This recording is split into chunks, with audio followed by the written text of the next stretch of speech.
All right, Keith, let's start off with Manchester City today. Man City have earned around £64 million from the Champions League after being knocked out, down from about £90 million last season. Is this a pretty significant blow for them?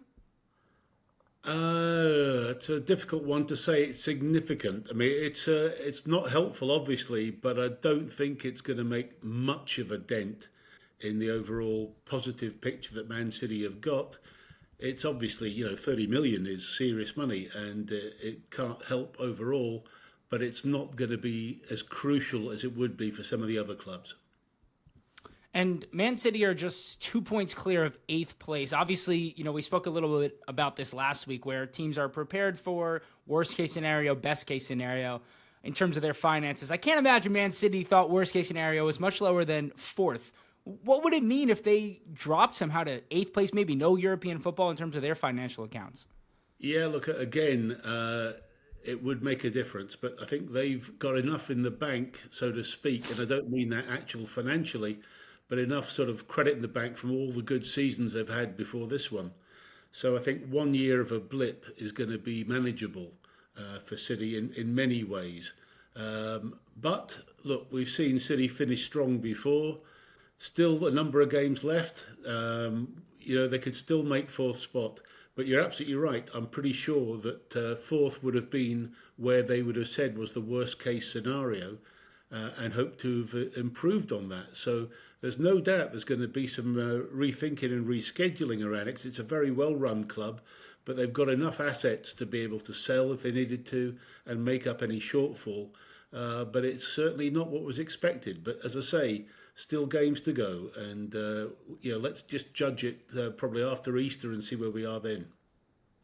And in the past, we had spoken about a potential expansion at the Etihad. Do you think that kind of thing maybe waits until they're sure that they have got kind of that fluid football back and up and running? Interesting. I think they may carry on. I think they're determined to show that it's business as usual, regardless of the 115, etc., etc. Man City want to show business as usual, so I think we're going to see those sort of things progressing. They want to get that stadium going because they really do believe they're going to, jump right back into it, and they think they're going to dominate next year. So that's going to be the mindset in the Etihad. I'd be amazed if it's anything else but that. And Manchester City have partnered with Publicis Sapient to help drive digital business transformation. What kind of positive effect might Manchester City see from this? Well, this plays into the whole AI conversation that's happening the world over right now in terms of making sure that they're using all the advanced technology. It's going to be across all areas of the club. It's going to be the way they handle the fans, the fan engagement, the way they do, all the data research in terms of potential young players, analysing opponents, all those sort of things. And Publicis Sapient are one of the biggest in the world right now in terms of being an agency for AI and have the experts to come in and analyse where it can be used. But like everybody right now in the world, AI is going to have an effect. And Man City want to be sure that they're right at the front of that curve in terms of football as to how they're using it. Now, I mean, some of the things I've seen, I mean, there was a famous story of how AI was analysing an opposition team for a manager, and they were able to notice, because of the number of frames that they could process in such a short time, that the right back of the opposition in the last 10 minutes had some blood vessels showing underneath his eye, which showed he perhaps he wasn't that fit. And so they were able to work out the strategy of substituting a winger to play against him in the last 10 minutes and try and take advantage. Now, that's an example that's been well talked about, but it gives you an idea of the sort of things that AI could produce. Now, there'll be 1,000 other ways that it can try and help analysis. And as we know, it's a game of small margins and ways to go forward. But I've been analysing AI now myself for the last 4 or 5 years and how it can affect football. And there's no doubt the clubs that are at the front of this will benefit greatly. And City, of course, want to be there. So move over to Everton. Everton, Manchester United, West Ham, and Bournemouth are all in advanced talks to participate in the Premier League's United States Summer Series event. How much could that be worth for Everton? And it feels like first time in a while to see them over in the United States. You're right. I mean, it was. I think the whole thing got cancelled last year for different reasons. But I think you're looking at somewhere between $8 and $10 million, I think, as a basic sort of attendance fee, which is pretty good for the clubs.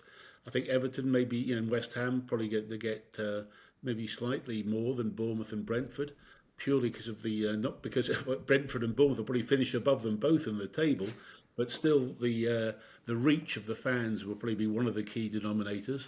Although they may change the way that sort of money is make it more equal. We'll have to wait and see. But look, that's just the one thing. For those four clubs, it's also more importantly about having a presence in the States, serving whatever fan base they've got over there, making public appearances, getting together with the fans wherever they possibly can, and getting as many fans from across the States into those areas to see those games as soon as they can. So it's about servicing, as you know more than anybody will, the increase in football, sort of interest in the States over the last few years. It's trying to consolidate that and keep it moving forward. And we know Jared Branthwaite has been a hot topic over the past 18 months or so. What would his new contract have to be at Everton in order to keep potential suitors away in the summer and keep Branthwaite happy at the club?